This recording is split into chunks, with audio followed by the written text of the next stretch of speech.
Chapter 3 Octopus Queen. "Get that slimy monster away," Kendall yelled, leaping back from the porthole and squeezing her cup of iced latte as she did. The plastic top popped off, and coffee splashed all over her pink designer tank and yoga pants, staining them a milky brown.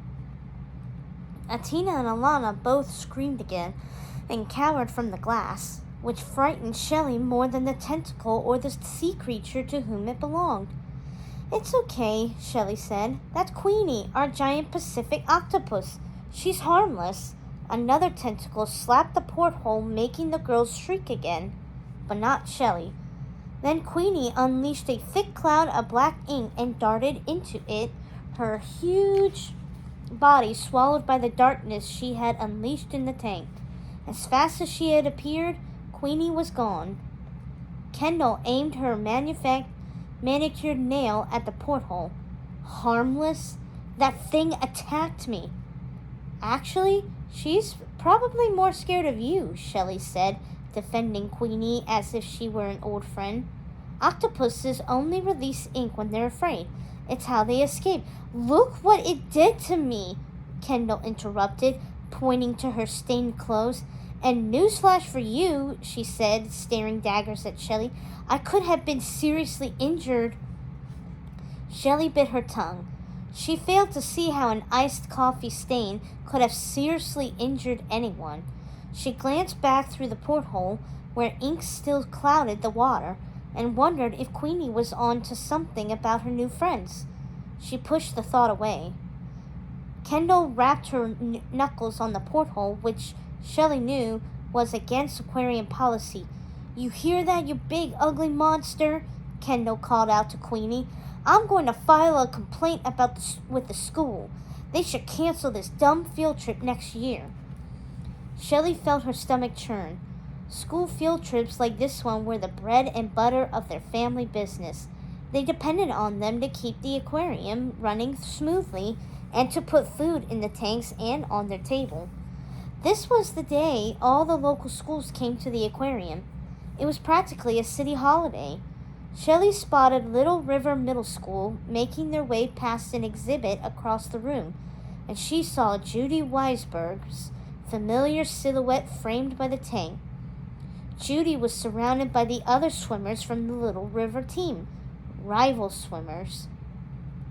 Judy was tall for her age and stood out from her classmates. Her curly black hair was cropped short, better for tucking inside a swim cap. Her tan face sported a constellation of freckles that dusted her cheeks. She must have been swimming outside all summer to prep for swim season. Shelley thought with a frown. Between the separation and move, Shelley had barely had a chance to dip her toes in the water, let alone train. Judy's friends giggled and pointed at Shelley, who felt her cheeks burn once more.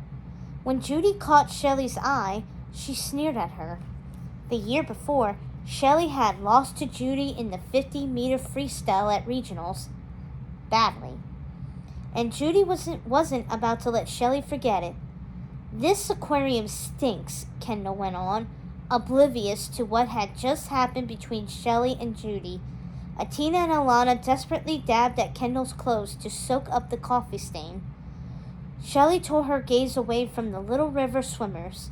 She had to turn her attention back to Kendall. All it took was one formal complaint to ruin everything, and a formal complaint from Kendall Tarrant would be the worst. Her family practically ran Triton Bay. Her mother sat on the city council, and her dad was the head of the PTA. If Kendall followed through on her threat, the school could cancel the annual field trip, and the other local schools might do the same. Shelley had to find a way to fix this for her family's sake. "Guess what?" she said, forcing a smile. "The concession stand has a new coffee bar. My dad installed it to boost attendance. Atina perked up. "Espressos?" she asked. "Lattes?" Alana chimed in, eyes wide. "Mochas?" Yup, and yup," Shelley said proudly. "Better yet, they make a killer flavored latte this time of year, and it's a double shot." She grinned at each of her friends. Now she had Kendall's undivided attention. But then Kendall pulled a face. Ugh, my credit card maxed out. Shelley dug into her pocket, feeling for the bills and loose change crammed in there. Technically, it wasn't her money. It belonged to Dawson, her 6-year-old brother. He'd worked all summer to save it up, selling lemonade at a tiny stand, and before she'd left for school that morning, she'd promised to buy him a new goldfish on the way home to replace Mr. Bubbles. Now, as she counted the money, she realized that it wasn't enough to buy lattes for her friends and a new goldfish for Dawson. But a new goldfish wouldn't keep her friends happy. Shelley forced a smile and fanned out Dawson's money. Lattes on me, she said. Hashtag FTW, Alana said, pumping a fist. Hashtag caffeine fix, Atina chirped, nudging Shelley's shoulder. Shells saves the day, Kendall said, linking her arm with Shelley's and steering her toward the concession stand. After that tour, I seriously might fall asleep. You're a lifesaver. A short while later, Shelley and her friends claimed their flavored lattes from the counter, then headed to the sun deck for fresh air while their classmates continued raiding the gift shop. Shelley caught Normie shoving a whole cheeseburger into his mouth by the concession stand, which made her queasy. Worse yet, he made a kissy face at her, puckering up his lips like a fish. Shells, you've got to use 2 straws to drink, said Kendall. It's way better. Shelley usually skipped the lid and straw altogether, sipping straight from the cup, or even better, brought her own reusable metal cup and reusable metal straw, which she cleaned with a long, exceptionally thin bristle brush. She took the 2 straws, still wrapped in paper, from Kendall. Thanks, Shelley said, trying to act cool, like she slurped from 2 straws at once all the time.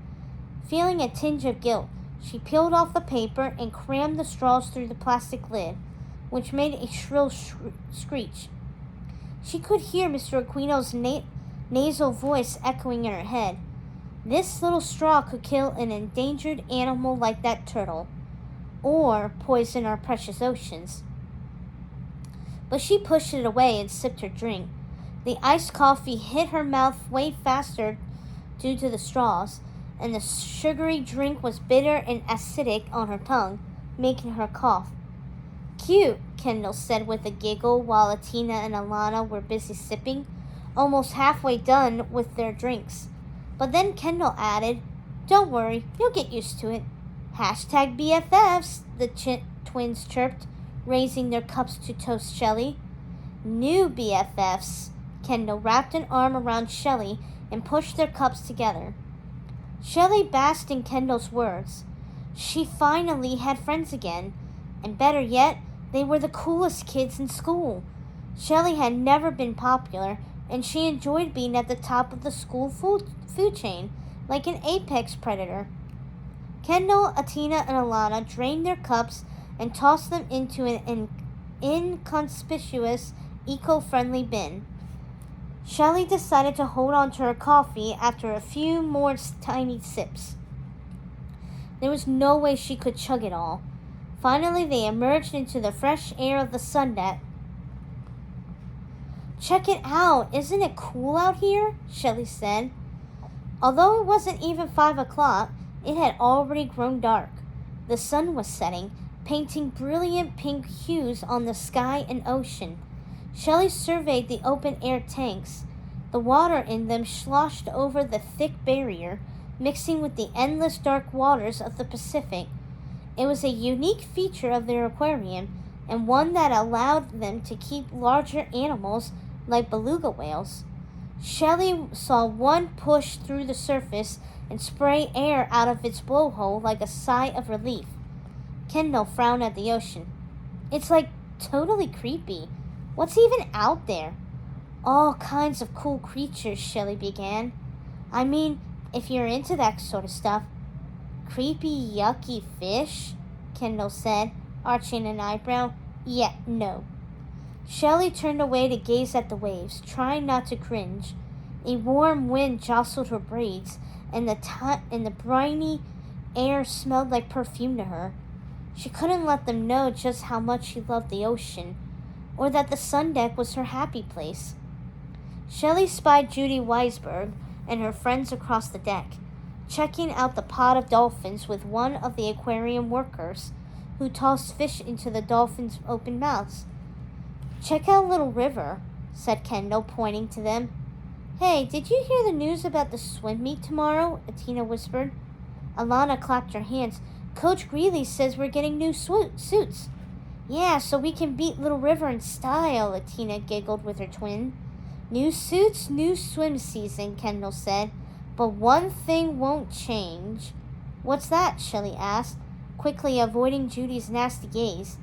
She was excited for her first meet at her new school, but even more excited to have another chance to beat Judy Weisberg. The swim team was no joke. They practiced a lot more often than the team at her old school. After classes every day, they met at a big indoor pool where Coach Greeley gave them drills after warm-up laps.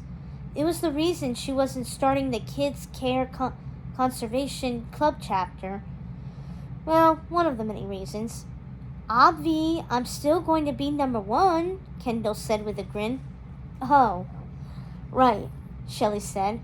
Of course Kendall was the fastest swimmer. At her last school, which was much smaller, it had been Shelley, but they had practiced in an outdoor pool or swum in the ocean. The indoor pool wasn't the same. The chlorine smelled stronger inside. The water was too still. No breeze stirred in, and no currents pushed her toward the finish line. At indoor practice, her times had been off. Kendall had been outlapping her in the drills, but Shelley was still determined to try harder. She was used to being a big fish in a little pond, but at her new school, she was a little fish in a big pond. Not to mention Judy Weisberg was still way out of her league. "Definitely," Alana said. "Nobody can beat you at breaststroke, Kendall." "Yeah, Kendall, you're totally the best swimmer at Triton Bay," Atina added. "Exactly. And being the best swimmer also means being the most popular," Kendall said. "We have to beat Little River and win the Bayside Regional Trophy this year. My parents promised to throw us the biggest championship party if we win."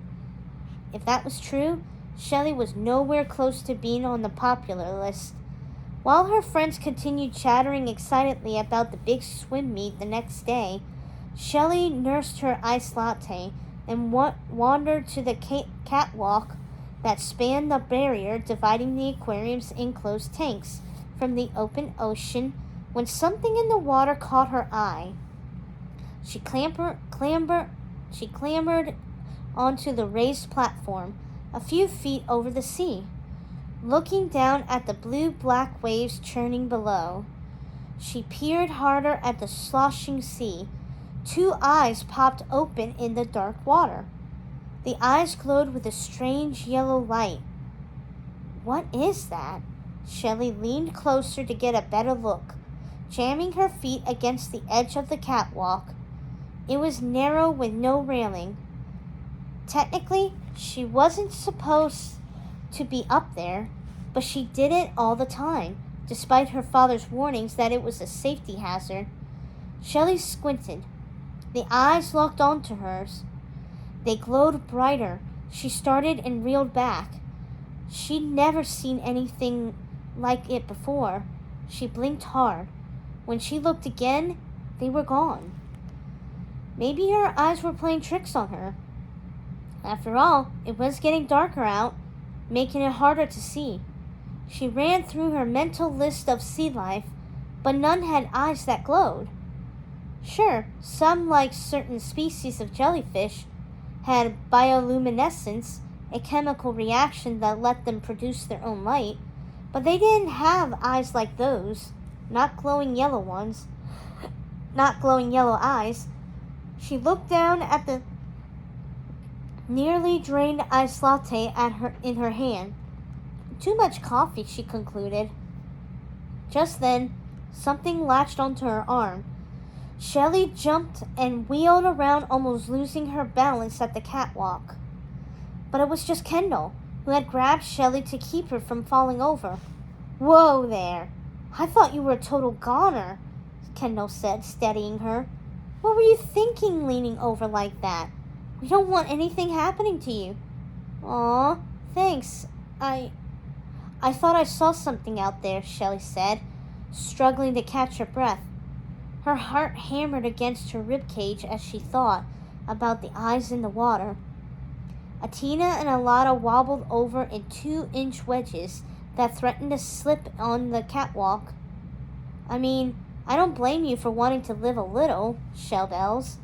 But there are other ways to feel a rush of excitement, said Kendall, clacking her nails against Shelley's coffee cup.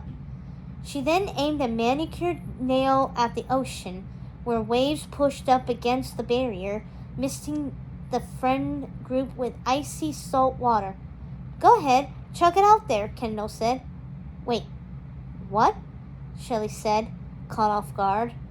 She must have heard her friend wrong. Her eyes darted from the plastic cup with its 2 straws to the signs posted all over the sun deck. No littering. $500 fine. Kendall narrowed her eyes. Go on. Throw it out there. I dare you. The twins giggled. Do it. Do it, they chanted. But Shelley shook her head. No, it's cool. I'll just recycle it inside. She knew the moment the word recycle left her mouth that it wasn't going to go over well with her new friends. Wait, you're going to carry that gross thing around? Kendall said. Like, what are you afraid of? Getting busted? Can't you do whatever you want? Don't you, own this place? Her folks totally own it, Atina confirmed with a perky nod. Yeah, it's your aquarium, Alana added. Everyone knows it, Shelley. Nobody owns the ocean, Shelley said in a soft voice. She clutched the cup tighter in her fist. The flimsy plastic crinkled, poking painfully at her skin. It belongs to everyone, she said. Kendall rolled her eyes while the twins snickered. Don't tell me you actually care about those stupid fish. Besides, it serves those disgusting creatures right. Just look at my new tank top. She stretched the fabric out, exaggerating the dark splatters on her expensive yoga clothes. Shelley frowned, feeling protective again. Ha! I knew it, Kendall said with a triumphant whoop. You do care. No, I don't, Shelley said, but her protest sounded weak even to her ears. Then prove it, Kendall's words rang out. Atina and Alana watched Shelley with mischief in their eyes. Shelley swallowed hard, tasting bitter coffee at the back of her throat. Her friend's eyes looked her way. She held the plastic cup over the ocean. Several feet below, the waves swirled and frothed, beating up against the barrier between the aquarium's tanks and the untamed sea. A million thoughts raced through her head. It's just one little cup, right? What harm could it cause? Doesn't everyone litter sometimes? Even accidentally? Besides, she'd never do it again. Just this once. But still, her fingers wouldn't release the cup. She thought of Queenie, and the leatherback sea turtle, and the dolphin pod, and all the sea creatures in their care. But then she pushed the thoughts away. She glanced at her friends, watching her with twinkling, eager eyes. Hurry up, fish lover, Kendall said, puckering her lips. Chuck it out there already. When Shelley still didn't budge, Kendall sighed, turned, and headed down the catwalk. The twins wobbled after her. The moment was slipping by Shelley. Her heart raced. Fit in at all costs. With that reminder, Shelley forced her fingers one by one to release the cup. It dropped from her hand, catching on the breeze and sailing to the sea. It landed on a wave, where it floated and bobbed. Shelley looked at her friends, who broke into hearty, genuine smiles. Nice job, Shells, exclaimed Kendall, hugging her. Knew you had it in you. Thanks, said Shelley, giggling. Atina and Alana also hugged Shelley, and the girls all whooped and cheered for her. She'd done it. She'd achieved true friendship status. Maybe we can make this a tradition, said Kendall, visiting the aquarium the day before our first meet. Shelley's stomach lurched, but she felt hopeful. This meant Kendall wouldn't send in a complaint after all, and risk discontinuing class field trips to the aquarium. Shelley nodded at her. All right, let's head back, said Kendall, leading the twins across the catwalk. But Shelley couldn't fight her guilt, and she glanced back out to sea. There atop a white-capped wave bobbed the cup before something reached up and pulled it under. It looked like a black tentacle. Shelley blinked, but the cup was gone, along with whatever thing had grabbed it. Did you see that? Shelley asked, but Kendall and the twins were already by the door. Let's jet, Kendall called back to her, unless you want to stay out here with the fishes. Before Shelley could follow, she heard a strange noise. It sounded like someone was laughing, and not in a nice way. Then the cackle was drowned out by another noise. Roaring water. The roaring grew louder. Shelley jerked her gaze back to the ocean, just in time to spot a huge wave that had materialized out of nowhere. It was 10 feet tall and moving toward the catwalk. Moving fast. Shelley yelled as the wave hit her square in the face and knocked her off the catwalk and sucked her toward the open ocean. Then it pulled her down into a swirl of fizzling bubbles and dark water that crashed into her nose, mouth, and ears. She tried to swim for the surface toward the dim light overhead, clawing through the cold water, but the undertow latched onto her like a vise. Still she struggled against the strong current, gulping salt water. Her lungs burned and screamed for air. She was going to drown. Then she felt something curl around her ankle, something slimy, cold. It tightened its grip and pulled.